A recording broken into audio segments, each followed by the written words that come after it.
지피지기면 백전백승. 정을 알고 나를 알아야 산다! 예. 반갑습니다. 자, 여러분, 막걸리 다이어트라고 혹시 들어보셨습니까? 전 태어나 처음 들어보는데 이거 뭔가요? 못 들어봤어? 살이 술술 빠지는 뭐 그런 건가요? 사실 저도 처음 들어봤는데 보통 네. 그 아침밥이나 저녁밥 대신에 막걸리 사발 두 사발을 쭉 들이키는 거를 이 막걸리 다이어트라고 한대요. 이게 다이어트가 안 되는 게 이게 파전이랑 두부김치랑 얼마나 맛있는지. 그래서 지금 그 막걸리 다이어트의 주인공 두 분을 오늘 모셔봤습니다. 예. 이순례님과 임선홍님 반갑습니다. 예.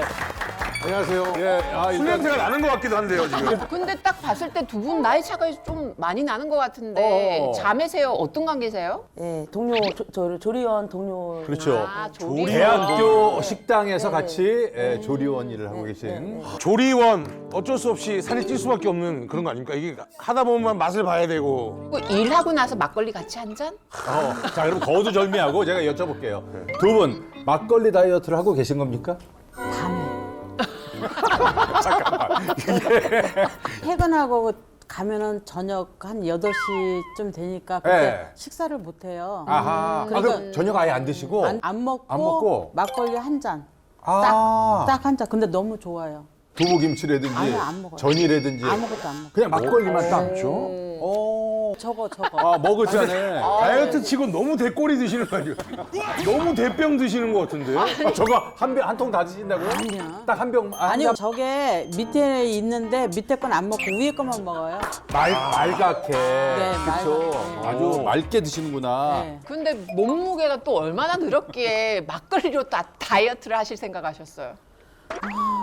여자한테 몸무게랑 지금 딱 꺼지는 줄 알았어요, 지금. 69요. 아하, 69. 그러면 저 동생인 그 선홍님도 체중이 좀 많이 드셨습니까? 어떠셔요? 네, 그냥 어느 날 갑자기 이렇게 70이 넘어 있더라고요. 네, 동생이 좀 더 나가시네, 지금. 네, 맞아요. 통쾌하게 아니 웃으시네. 좋아하시는데? 저보다 좀 나가니까. 근데 언니도 69인데 뭘 70을 올려요. 6대하고 7대하고 달라. 좀 다르죠, 좀 다르죠. 그럼. 언니는 이제 막걸리고. 막걸리고, 저는 맥주 쪽에. 저쪽은 또 맥주 파시구나. 네. 밥은 안 먹고 이제 저녁에 애들하고 먹으면서 반찬하고 저거 맥주랑 이렇게. 맥주. 네. 언니는 그냥 저 일절 안주는 안 먹고 막걸리만 먹고 있고 동생분은 맥주가 주종인데 살짝 안주랑 같이. 네, 네. 반찬, 게다가 짠 반찬들하고 먹어. 그래, 자, 어찌됐건 알겠습니다. 여기까지 저희가 이제 알아봤고요. 살이 쪄서 고민인 이 두 분을 위해서 비만 관리 명의 선생님 모셨습니다. 자, 모시겠습니다. 선생님 안녕하세요. 네, 반갑습니다. 네, 안녕하세요. 가정의학과 전문의 최민규입니다. 막걸리 다이어트 이거 괜찮습니까? 어떻습니까? 그렇게 밤마다 막걸리를 드시면 큰일이 납니다. 막걸리는 주 원료가 쌀과 밀이기 때문에 다른 술에 비해서 포만감이 조금 있기 때문에 순간적인 배고픔을 막걸리로 잘 견디면서 그것으로 이렇게 식사를 안 하니까 다이어트가 될 것이다. 네. 이렇게 생각하는 경우가 많습니다. 하지만 네. 한 끼를 이것으로 때우기에는 영양학적으로 너무 부족하고 영양보다 더 걱정되는 것은 중독입니다. 맞아. 매일 저녁. 막걸리도 술 아니겠습니까? 그렇죠. 네. 같은 양을 매일 마시게 되면 중독이 될 수 있죠. 이에 대해서 좀 반론을 제기하실 만한 게 있으세요? 몰랐어요. 바로 수긍을 하시던데. 아니 근데 한잔 언니분 먹는다. 딱 한 잔 먹는다는데 한 잔만 먹어도 이게 위험한가요? 네. 모든 중독은 시작부터 심한 형태로 그렇게 오지는 않습니다. 가볍게 시작하다가 점점 심해지게 되죠.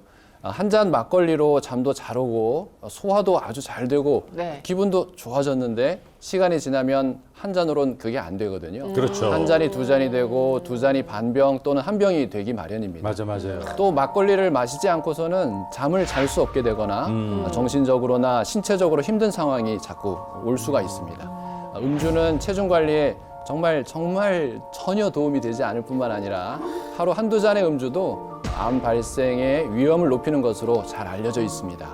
비만하면 특히 우리 몸의 내장 지방이 증가하면서 비만 세포에서 염증성 물질들을 만들어내고 주변 중요 장기에 손상을 입히게 되는데요.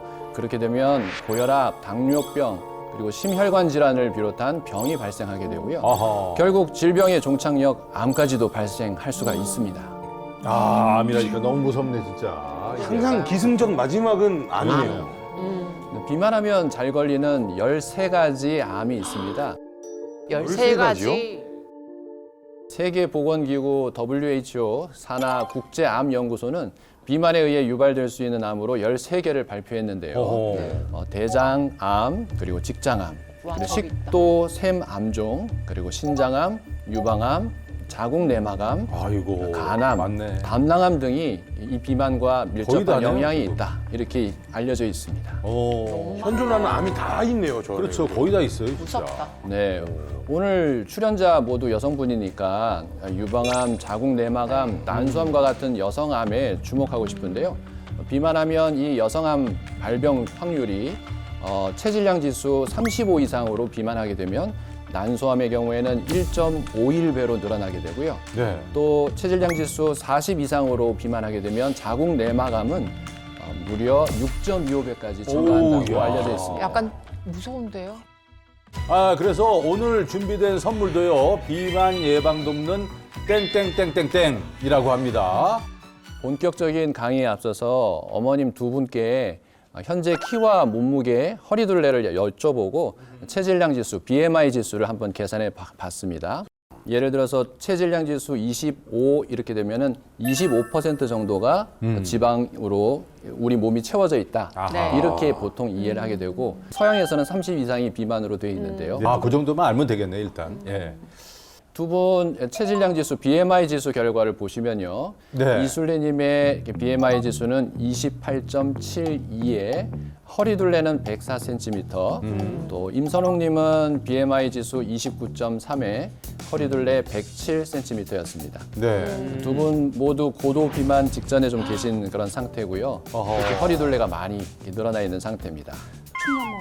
그렇죠. 목소리가 작아지셨어요. 예, 예. 그러니까.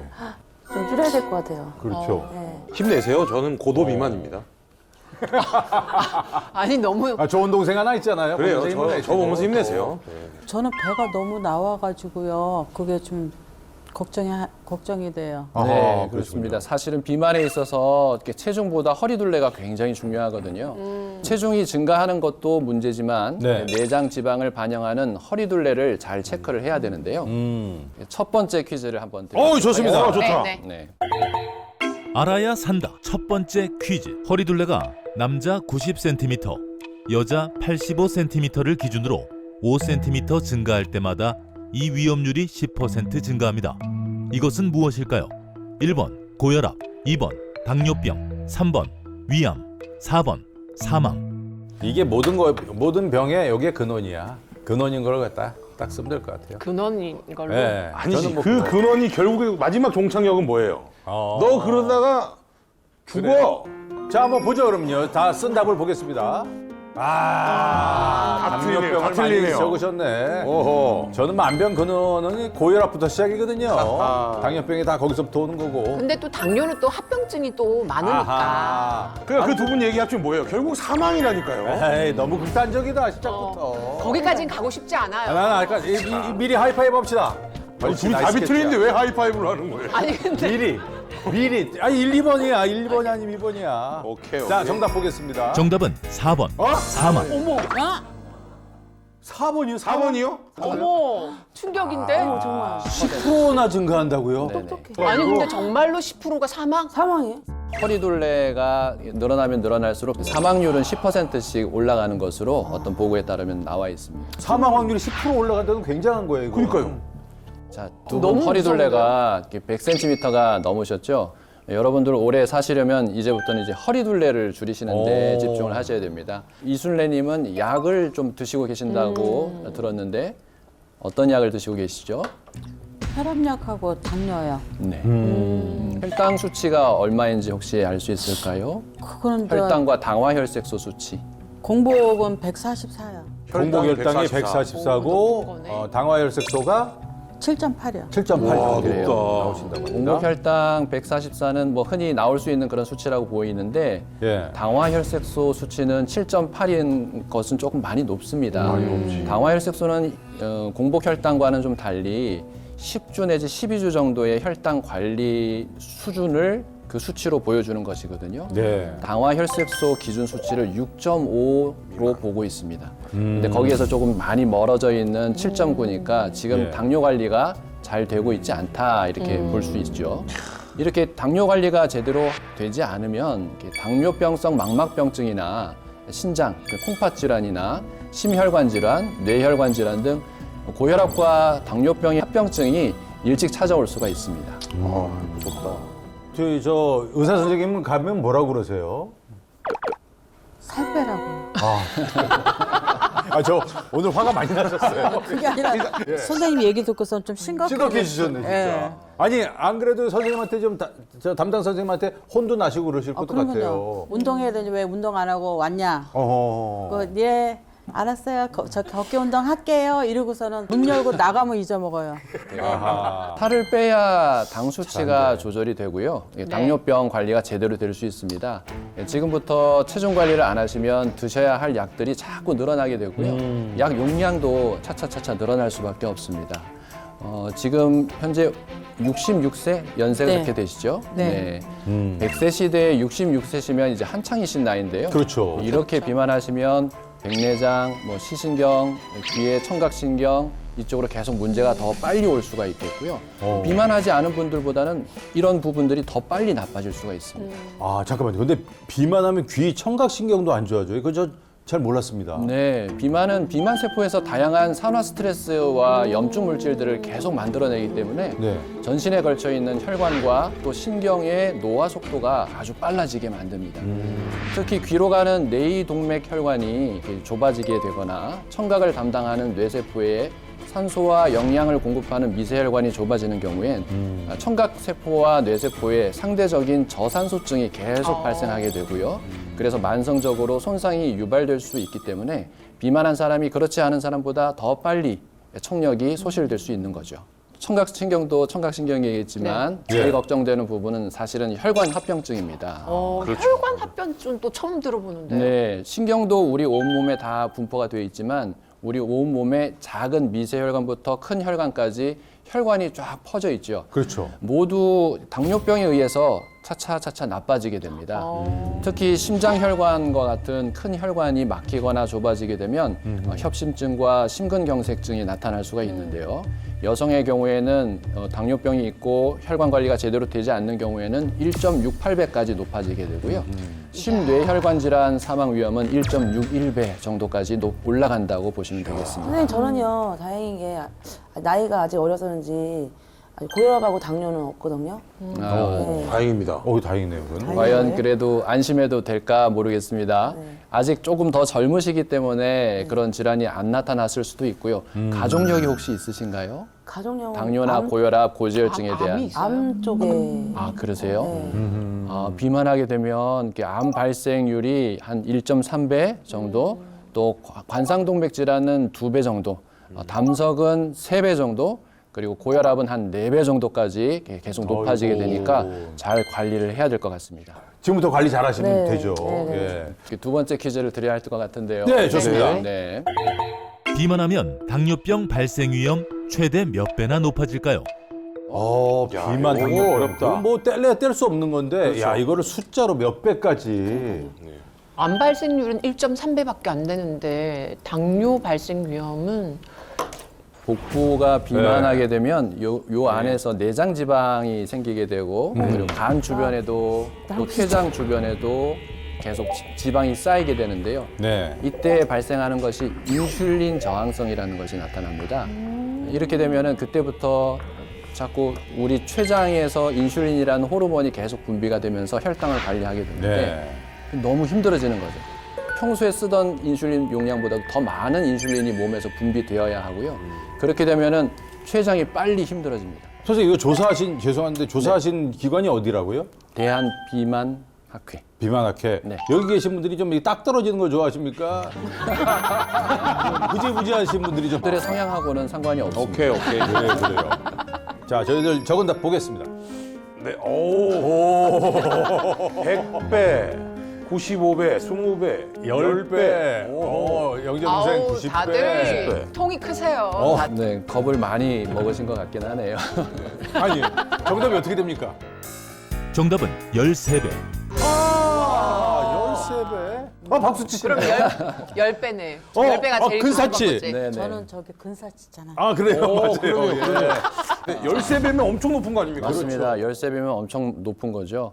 내가 안 걸릴 수 있었는데 비만하기 때문에 당뇨병에 발생할 확률이 13배가 높아진다. 가족력이 있게 되면 그게 더 심해지겠죠. 야, 이거 어떻게 보면 비만하면은 결국 당뇨에 걸릴 수밖에 없다. 결국. 그렇습니다. 비만과 당뇨는 한 세트라고 보시면 되겠습니다. 세트야, 맞아. 그럼 결국에 동생분 어리지만 지금 비만이 조금 있으니까 당뇨가 온다라고 생각하시고 관리하셔야겠네요. 그죠? 그래야 돼. 네, 그렇습니다. 아직 40대라서 젊어서 그런 것이지 경각심을 가지고 체중 관리를 하실 필요가 있습니다. 저도 예전에 10kg 정도 살을 뺐을 때는 네. 조금 하루에 한 끼씩 먹었는데. 일일 일식. 그래, 일일 일식. 그 뺐는데 금방 다시 이렇게 돌아오더라고 몸무게가요. 예, 그렇죠. 요요가 참 쉽게 오죠. 맞아요. 네. 요요가 왜 오는지 혹시 알고 계신가요? 몸이 기억하고 있다 그러던데요. 다시 살 찌는 걸로 어느 돌아가려고. 정도 맞는 이야기입니다. 비만 세포가 여러분이 비만했다는 것을 이렇게 기억하고 있습니다. 최근 연구인데요. 네. 비만 생쥐와 다이어트를 통해서 체중을 줄인 생쥐를 분석해 본 결과 네. 체중을 감량한 비만쥐는 체중 감량 후에도 비만일 때 생긴 변화가 아직 몸에 남아있다. 이런 연구를 발표한 바가 있습니다.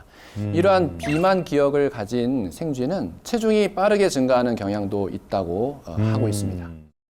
그러면 이 뭐 쥐든 사람이든 이 네. 비만 기억을 가지고 있는 이 세포가 있는 거잖아요. 그러면 이 세포가 얼마나 오랫동안 또 유지가 되나요? 네, 지방세포는 수명이 굉장히 깁니다. 연구진에 따르면은 인간의 경우에는 평균 약 10년이 지나야, 오, 너무 길다. 10년이 지나야 새로운 세포로 대체가 되는데 우리 몸이 얼마나 오랫동안 비만을 기억하는지 아직 불분명하다고 할 정도로 오랫동안 이렇게 지속되고 있습니다.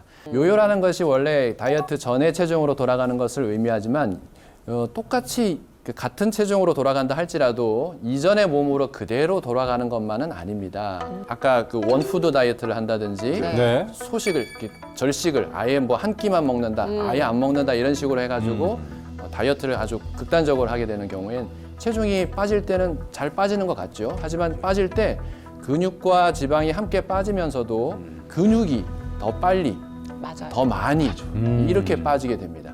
하지만 그 요요로 체중이 다시 늘 때는 근육보다는 지방이 잘 늘어나거든요. 또 더 많이 늘어나게 돼서 체지방률이 처음 다이어트를 하기 전보다 체지방률 자체, 비만율 자체가 조금 더 높은 몸으로 변하게 됩니다. 그렇게 되는구나. 이렇게 되면 뭐가 문제냐면은 기초 대사량이라는 것이 근육에서 나오게 되는데 그 기초 대사량이 줄어들게 되고 아주 살찌기 더 좋은 몸으로 바뀌고 맙니다. 그래요. 쉽게 말해서 이제 물만 마셔도 살찐다. 그런 몸이 되는 거군요. 네, 진짜. 그렇습니다. 그런데 이 문제는 이 극단적인 다이어트로 요요가 빨리 오는 분들은요, 예. 심장마비의 위험도 아주 크게 됩니다. 심장마비요? 심장마비. 요요인데 심장마비요? 심장마비가 와? 미국 심장협회가 예. 11년간 추적 관찰을 한번 해봤는데요. 요요를 반복적으로 경험한 완경기의 여성들은 심장마비로 사망할 위험이 3.5배나 증가했다고 어이구, 높네. 보고를 했습니다. 요요가 오지 않게 살을 빼는 게 네, 굉장히 네. 중요하겠죠. 그렇죠. 그게 바로 오늘의 마지막 퀴즈가 아, 그렇습니까? 되겠습니다. 퀴즈. 건강한 다이어트는 3개월 안에 본인 체중의 몇 %를 감량하는 게 좋을까요? 이 문제의 취지는 예. 급격하게 빼지 마시라는 거예요. 좋은 그렇지, 거네요. 이거지. 급격하게 빼면 안 돼. 자, 답 나왔죠? 보겠습니다. 네. 숫자가 다 달라요. 박두를 써.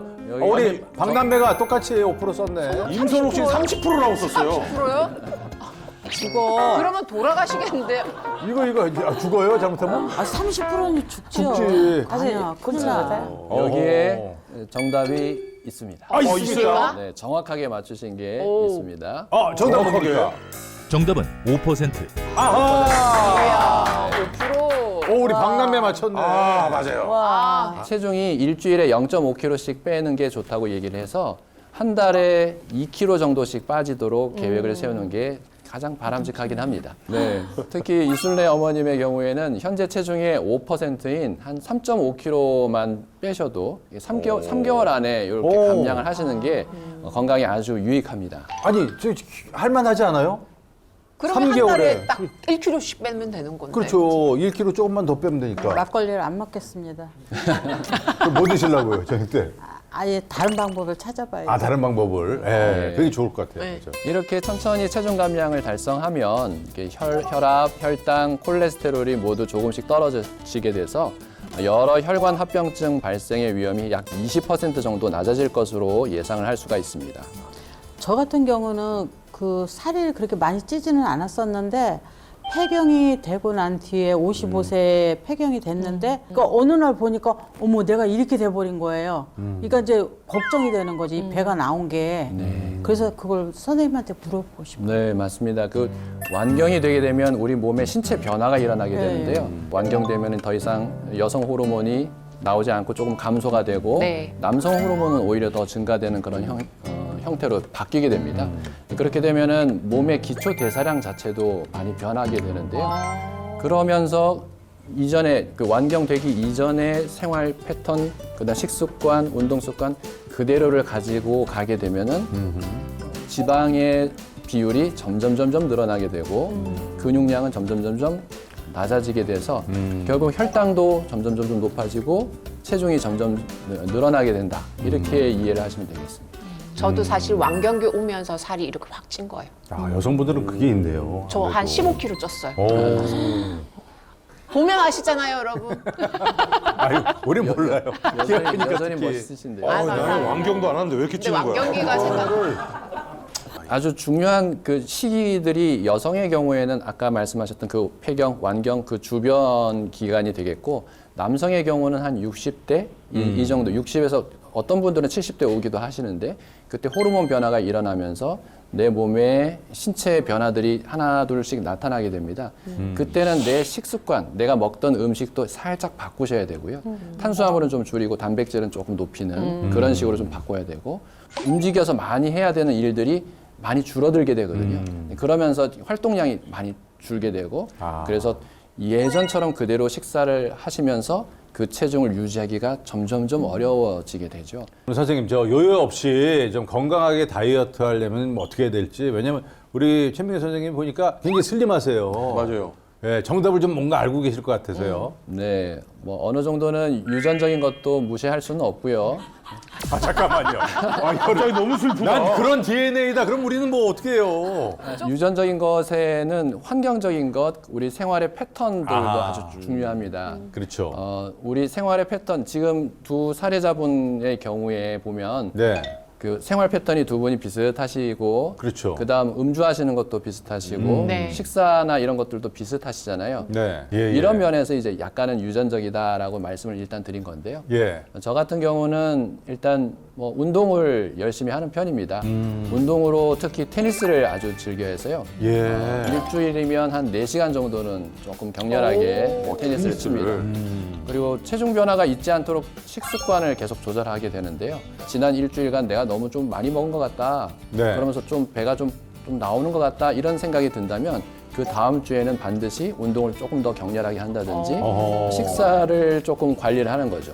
특히 탄수화물 섭취량을 조금 줄이려고 노력을 합니다. 아, 관리 많이 하시네. 그러니까 습관을 딱 갖추는 게 굉장히 중요합니다. 아하. 이게 바로 요요가 오지 않게 관리하는 방법이라고 예, 예. 보시면 되겠습니다. 이술래님, 네. 막걸리 다이어트는 절대로 안 됩니다. 아하, 맞아요. 그리고 다이어트는 지금 시작하면 내일이 훨씬 더 가벼워질 수 있기 때문에 적극적으로 권하고요. 건강한 내일을 위해서 오늘부터 지속 가능한 다이어트를 시작하시는 것을 권해드립니다. 아, 예, 감사합니다. 우리 최민규 교수님이었습니다. 감사합니다. 예. 감사합니다. 아, 깔끔하시네요. 예, 고맙습니다. 예. 네, 여러분 비만한 사람이 뭐 당뇨병이나 고혈압 또 각종 대사증후군의 위험이 커진다 이런 말 많이 들어보셨죠? 네. 수도 없이 들어봤죠. 수도 없이 들어봤어요. 그렇죠. 이술래님이랑 또 임선홍님의 비만도를 나타내는 BMI 지수를 다시 한번 보여드릴게요. 두 분 모두 이제 비만에 해당하셨죠. 그런데 만약 지금 두 분이 이 상태에서 단 3kg만 더 찌게 되면 BMI가 30이 됩니다. 그렇게 되면 고도 비만이 되면서 당뇨병 발병 위험이 정말 많이 높아지게 되거든요. 네네네. 얼마나 높아지는데요? 얼마나 올라갈까요? 얼마나 올라갑니까? 그게 오늘 후반 첫 번째 문제. 아, 바로 들어오시네. 고도 비만 여성의 당뇨병 발생 위험률은 몇 배 높아질까요? 1번 10배, 2번 18배, 3번 28배. 야, 기본 숫자가 일단은 뭐 10배부터 시작하네요. 10배가 넘으면은. 참. 엄청나다는 건데. 아 심각하네. 심각해요. 왜요? 어머니 화가 많이 쓴 거 보니까. 막 펜을 던졌어. 아니야 그게 아니라 들으면 들을수록 더 심각해지네. 그렇죠, 그렇죠. 맞아요. 뭐 기본이 10배니까. 네. 예. 기본이, 예. 28배가 많고, 이술래님만 지금 18배. 아니요 2번이에요. 그러니까 2번 그러니까 18배. 18배. 네. 우리는 28배. 저희는 3번 썼다고요? 야, 예, 예. 저희는 3번. 어허. 자, 답이 있을까요? 네, 정답 있습니다. 정답은요? 정답은 3번 28배. 아하. 아니길 바랬는데 사실 3번이 맞네요. 야, 굉장히 높은 28배. 수치죠. 아직 두 분은 이제 그 고도 비만이 아니시니까 여기서 조금 더 오늘 많이 배우셔서 다이어트에 성공을 하시면 네. 좋을 것 같습니다.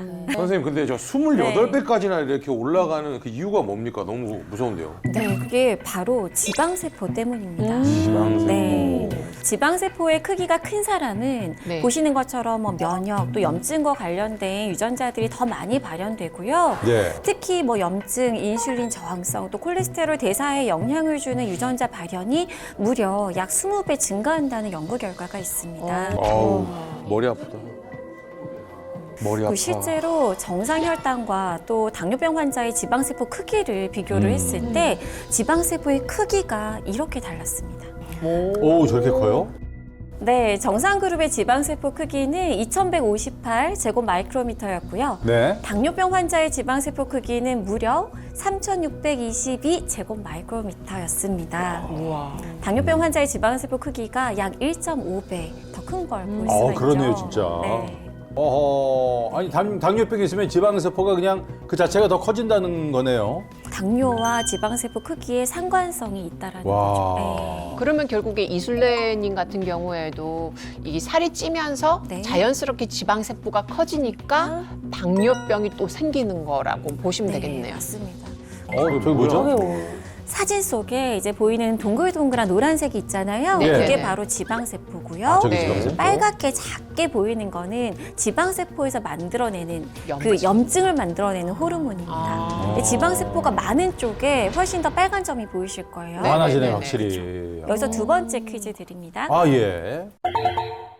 지방세포에서 만들어져 염증을 부르는 호르몬은 1번 스트레스 호르몬, 2번 식욕 조절 호르몬, 3번 여성 호르몬. 염증을 부르는 호르몬. 스트레스 호르몬. 여성 호르몬이 염증을 불러? 아니잖아. 네. 자, 보겠습니다. 자. 그거로 나왔네. 아, 저는 갑자기 이순례 어머님과 같은 정답을 썼네요. 지금까지 전 문제 다 틀리고 계시거든요. 야, 그에 못지않게 임선옥 씨도 만만치 않으신데. 아니 난 지방세포여서 너무 당연하게 식욕 조절이라고 생각했는데 다들 이렇게 생각이 다를 수가 있나요? 어허. 몰라. 그래요. 아무튼 뭐 네. 염증이니까 우리는 스트레스다 했었고. 네. 정답은요? 정답은 2번 식욕 조절 호르몬. 뭐야? 네, 식욕 조절 호르몬입니다. 식욕 조절. 그죠. 나 식욕 조절 호르몬이라는 말은 처음 들어봤어요. 난 저런 게 있는지도 몰랐어요. 아니 우리 식욕 조절이 안 돼가지고 막 엄청나게 뭐 배가 부른지 모르고 계속 먹잖아.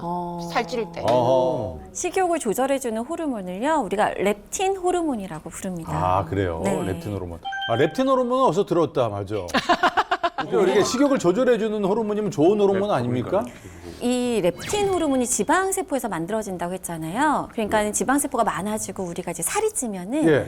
그만 먹어, 배불러 이렇게 신호를 주는 거예요, 이 렙틴 호르몬이. 그럼 좋은 호르몬이네. 그렇죠. 뇌에서도 식욕을 이 렙틴 호르몬을 인식을 하면 이제 식욕을 조금 억제시켜 주는 거예요. 아하. 그런데 지방세포가 너무 많아지잖아요. 예. 그럼 렙틴 호르몬이 더 많아지겠죠. 그렇죠. 그러면 생각할 때는 식욕이 좀 더 억제되겠지 생각할 수 있는데 예. 우리가 잔소리를 이제 한 번, 두 번 들으면은 그래 이제 고쳐야지 하는데 똑같은 잔소리를 10번, 20번, 100번 들으면은 어떻게 해요? 그냥 귀 닫고 무시하죠. 한기를 듣고 한기를 흘리죠. 네, 우리 뇌도 마찬가지예요. 렙틴이 너무 많이 분비가 되면은 우리 뇌도 아니 이제는 그 신호를 받아들이지 않고 무시하게 되는 거예요. 예. 사실 우리 호르몬이라는 게 모든 적정량을 유지하는 게 가장 좋은데 렙틴이 너무 많아지면 식욕 조절이 아예 되지가 않고요. 네. 고장 납니다. 그래서 식욕 조절이 더 안 되게 되고 심각한 비만으로 이어질 수가 있습니다. 네. 걔가 많이 나오면서 고장이 나는 거군요. 그렇습니다. 그러니까. 그리고 또 우리 몸의 렙틴 호르몬의 농도가 높으면요 염증이 증가하게 되는데 이렇게 증가한 염증은 혈액을 타죠. 사실 1분이면요 우리 혈액이 머리 끝에서 발끝까지 돌아갈 수가 있거든요. 네. 그러면은 이 1분 안에 각종 장기 다 거치잖아요. 오. 이제 뭐 간에 도달하면 간의 염증을 자극할 수 있고요. 정말 만성 전신 염증 반응을 유발할 수가 있습니다. 이런 체계는 몰랐다. 전 염증까지는 생각 못했어요. 그렇죠. 네. 오늘 많은 걸 배워가는 것 같습니다. 그러니까요. 렙틴이 높아지면 염증이 증가한다고 말씀드렸는데 네. 이해를 돕기 위해서 실험을 하나 준비했습니다. 먼저 한쪽에 렙틴으로 가정한 물질을 소량 넣어봤습니다. 어머머, 부풀어오네. 부풀어온다. 어머, 이거 넘치겠다. 어머. 이게 이제 염증이 부풀어 오르고 우리 마음에 위험하다. 염증 반응이 많이 일어나는 걸로 생각할 수가 있거든요. 네네. 다른 쪽에는 더 많은 두 우와. 배의 우와. 렙틴을 넣어보겠습니다. 저게 다 우와. 염증이면 다 병 생기는 거잖아요. 그렇죠. 결국에. 이렇게 렙틴 그렇지. 양이 증가하게 되면 우리 몸의 염증 반응 역시 이렇게 폭발적으로 증가할 수가 있거든요. 무섭다. 저게 몸속에 염증이라고 생각하니까 끔찍하네요. 네, 그러니까요, 진짜. 그렇습니다. 우리가 살이 찌면 정말 우리가 경계해야 되는 그리고 따라올 수밖에 없는 만성 질환이 있습니다. 그게 바로 관절염이에요. 맞아요. 네, 정상 연골세포가 있고요. 네. 또 관절염 연골세포가 있는데 그 두 세포를 두고 렙틴 호르몬 농도에 따라서 이 관절에 염증 물질이 얼마나 생기는지를 본 거예요. 네. 근데 렙틴 호르몬 농도가 0일 때는 관절 염증 물질이 양쪽 다 1이었습니다. 근데 렙틴 호르몬 농도가 1로 증가를 했을 때 관절염 연골세포에서는 관절 염증 물질이 무려 4.5로 증가했어요. 오. 그래프가 높아진 거 보이시죠? 예. 근데 여기서 렙틴 농도가 100으로 높아지잖아요. 네. 예. 그러면 관절염 연골세포에서는 관절 염증 물질이 기존보다 더 늘어났는데 네네. 더 놀라운 건요. 가만히 있던 정상 연골세포의 염증 물질이 갑자기 8 이상으로 높이 그래프가 솟아있는 거를 볼 수가 있어요. 네. 이 연구에서 우리는 두 가지 사실을 알 수가 있는데 첫 번째, 관절염 환자에게서는 렙틴 농도가 조금만 높다고 하더라도 염증 물질이 증가할 수가 있다. 네. 두 번째는 정상 연골이라고 할지라도 렙틴 농도가 높아지면 염증 물질이 증가할 수 있다라는 거죠. 어허. 선생님 그럼 어떻게 해야 되는지 빨리 좀 얘기를 해주세요. 저 지금 심각합니다. 그러네, 진짜. 네, 그래서 오늘 준비했습니다. 비만 예방 돕는 땡땡땡땡땡. 바로 혈중 렙틴 농도를 관리해주는 선물입니다. 네. 우리 모르는데? 저 선물 너무 우리 안 궁금한데요? 하나요? 네. 예. 오늘의 뭡니까, 선물은요, 바로 DNR 17입니다. 비엔날 17. DNR 17 네. 저 듣긴 들었는데 처음 너무 들어보는데 몰라요. 유명해요. 저거 유명해. 네. 네, BNR 진짜? 17은요, 체지방 다이어트 유산균으로도 더 잘 알려져 있는데요. 어허. 염증을 증가시키는 렙틴 호르몬 농도를 감소시키는 데 도움을 줄 수가 이거구나. 있습니다. 유산균. 네. 실제로 한 연구에서 예. 고지방 식단을 한 쥐에게 BNR 17을 투여했더니 혈중 렙틴 호르몬 농도가 감소한 것을 확인할 수가 있었습니다. 그러면 선생님 BNR 이 17이 어떻게 렙틴 호르몬 농도를 낮추는지도 또 궁금해요. 아까 제가 렙틴 호르몬이 만들어지게 하는 그걸 만들어내는 게 뭐라고 했죠? 지방세포. 그렇죠. 지방세포가 네, 많을수록. 맞습니다. 렙틴 호르몬이 지방세포에서 많이 만들어지잖아요. 네네. BNR17이 렙틴 호르몬 농도를 낮추는 데 도움을 줄 수 있었던 이유는요. 바로 백색 지방세포의 크기를 줄여주기 때문입니다. 아 진짜 너무 희소식이네요. 크기를 완전 줄인다고요? 좋은 소리. 얼마나 줄여줍니까? BNR17이요. 백색 지방세포의 크기를 무려 35%나 줄여줬습니다. 35%면 어마어마한 건데. 어마어마한 숫자인데. 그러면 BNR17 거의 한 1년, 1, 2년 이렇게 계속 장기 복용해야지 그 정도 줄어드는 거 아닌가요? 그게 오늘의 세 번째 퀴즈입니다. 어허. 아 진짜요? 네. 비만한 주에게 체지방 다이어트 유산균 BNR17을 몇 주간 섭취시켰더니 백색 지방세포의 크기가 35%나 감소했을까요? 어허. 이거는 그냥 기간인가요, 그러니까? 기간을 주관식으로 하는 기간입니다. 겁니까? 기간. 기간. 몇 개월, 몇 년? 설마 며칠이긴 년. 하겠어요? 몇 년, 몇 개월? 아니야. 365일. 몇 주, 몇 땡땡주. 아, 주. 아 땡땡주래요. 땡땡주. 땡땡주. 땡땡주. 땡땡주? 6개월. 6개월? 6개월이면은 어머니 24주? 사. 이거 24주 같아. 그지 24주. 네. 24주가 6개월. 그렇죠. 답을 보겠습니다. 17주, 24주, 뭐 12주 골고루 나왔어요. 예. 저는 한 4개월 정도 적은 거고 저는 저는 3개월 받습니다. 3개월. 3개월. 어허. 3개월이면 그 좋으시겠죠. 저는 사실 바램을 적은 거예요. 네. 저는 사실 2주 쓰고 싶었는데 땡땡주라고 하셔가지고. 네. 정답을 공개하겠습니다. 네. 정답은 10주. 10주? 네. 와. 10주. 아, 근데 생각보다 굉장히 빠르네요, 이게. 얼마 안 먹어도 되네? 저도 아니 도깨비 다이어트네 이게. 어허. 도깨비 다이어트예요. 아, 네. 요상하네. 10주면은 두 달 반, 두 달 반. 두 달 반이에요. 2달 반. 2달 맞습니다. 반이면. 네, 체지방 다이어트 유산균 BNR17을 단 10주간 섭취한 결과 백색 지방 세포의 크기가 약 35% 감소했다는 연구 결과가 있습니다. 사이즈가 괜찮은데요? 너무 좋다, 너무 좋다. 빠르네. 네. 그래서 백색 지방 세포의 크기를 35%나 줄여주는 BNR17은 우리나라 최초로 식약처에서 체지방 다이어트 기능성을 인정받은 유산균이기도 합니다. 따라서 체중 감량에도 도움을 줄 수가 있습니다. 지방세포 줄이면서 체중 감량까지 된다고요? 자연스럽게. 아무래도 그렇게 되겠네, 진짜. 네. 지방세포가 줄어드니까. 그렇죠. 실제로 12주간 체지방 다이어트 유산균 BNR17을 섭취한 결과 체중은 물론이고요. 체질량 지수, 또 허리 둘레, 엉덩이 둘레까지 모두 줄어들었다고 하는데요. 특히 허리 둘레가 굉장히 놀랍습니다. 너무 궁금해요. 네. 체지방 다이어트 유산균 BNR17을 12주간 섭취를 했을 때 허리 둘레가요. 우와. 평균 5cm, 약 2인치가 감소했다는 연구 2인치 결과가 줄이기 있습니다. 진짜 어렵다. 2인치나요? 2인치면 큰 겁죠? 네, 컸죠. 그렇죠, 그렇죠. 모태가 달라지죠.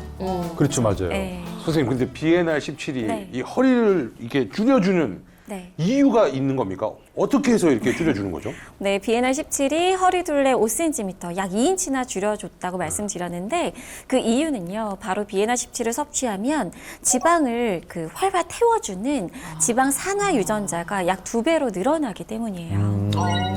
좋다. 네, 좋아. 실제로 고당분 시기를 한 쥐에게 10주 동안 BNR17을 섭취시켰더니 지방 산화 유전자가 약 2배가량 더 많이 발현됐다는 연구 결과가 있습니다.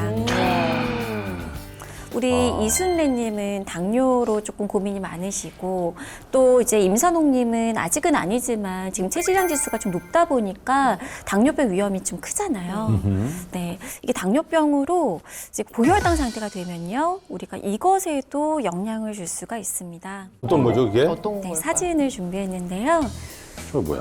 혈액 같은데요? 네, 맞습니다. 바로 우리 몸의 면역력을 책임지고 있는 백혈구 사진이에요. 근데 이제 혈당이 높은 고혈당 상태가 되면 백혈구에 영향을 줘요. 그러다 보니까 면역력 저하까지 불러올 수가 있습니다. 어허, 정말 저 두 분 다 혈당 관리를 잘 하셔야겠어요. 그렇죠? 혈당 관리, 체중 관리 좀 필수적으로 잘 하시는 게 좋은데요. 또 여러분 혹시 우리가 살면서 좀 피하고 싶은 병이 있다면 뭐 각자 다르실 수 있지만 어떤 게 있을까요? 뭐 아무래도 암. 그렇죠. 암, 치매 뭐 이런 거죠 치매. 사실. 암, 치매. 맞아요. 치매. 뭐 현대의학이 많이 발달했다고는 하지만 사실 암 선고는 생각만 해도 조금 두렵잖아요. 네네네. 네.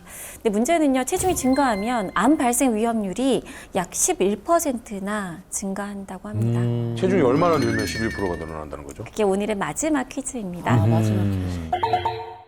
체중이 몇 킬로그램 증가하면 암 발병 위험률이 약 11% 높아질까요?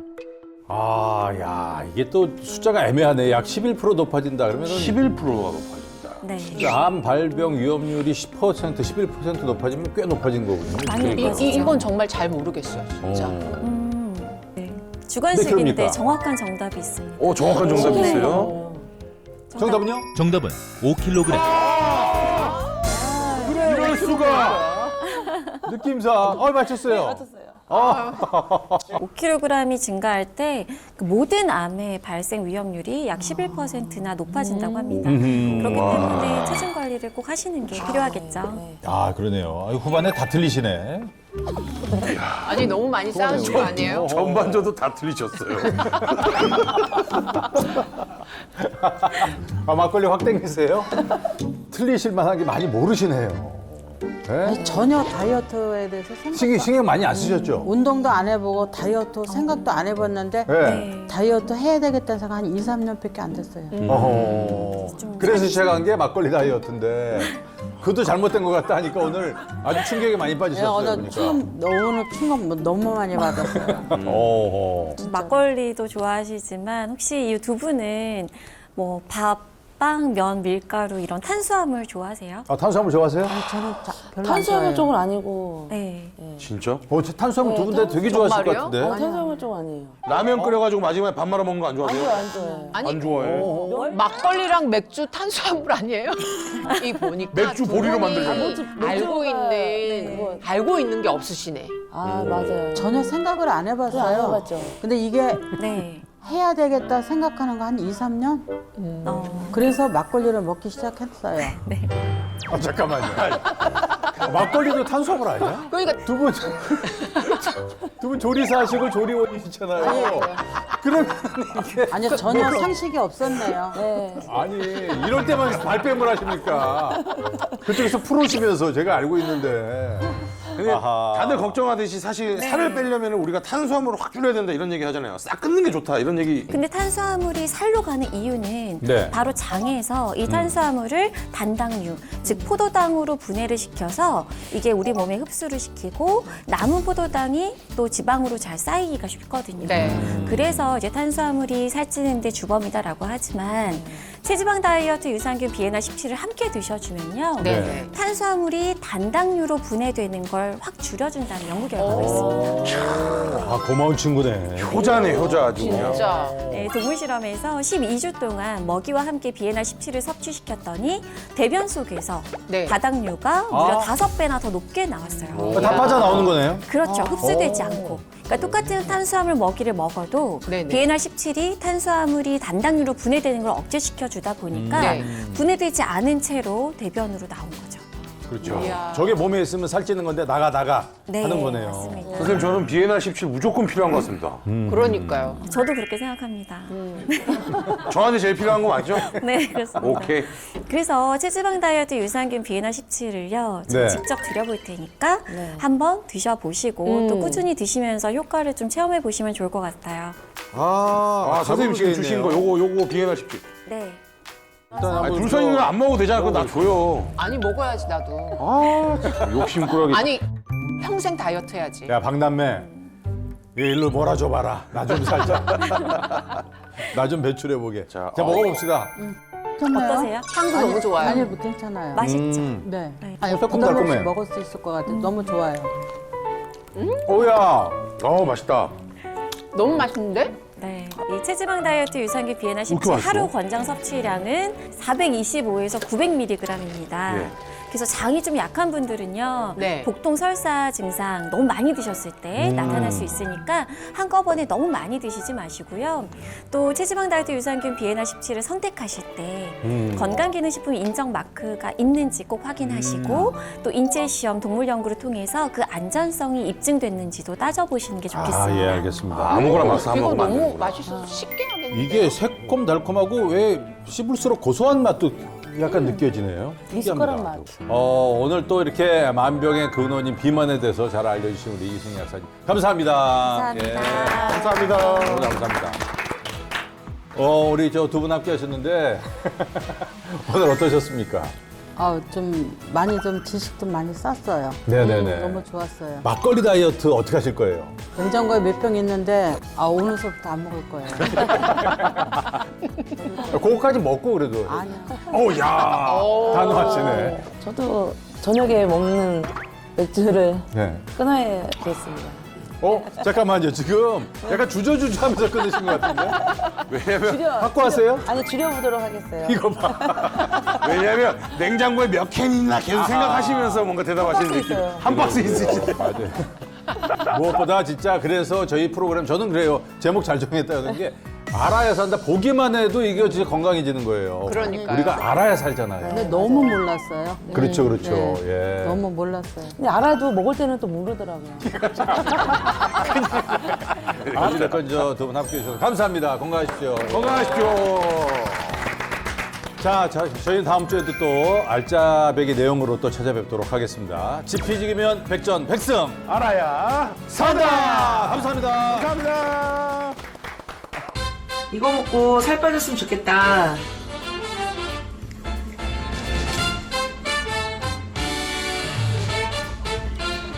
먹어볼까?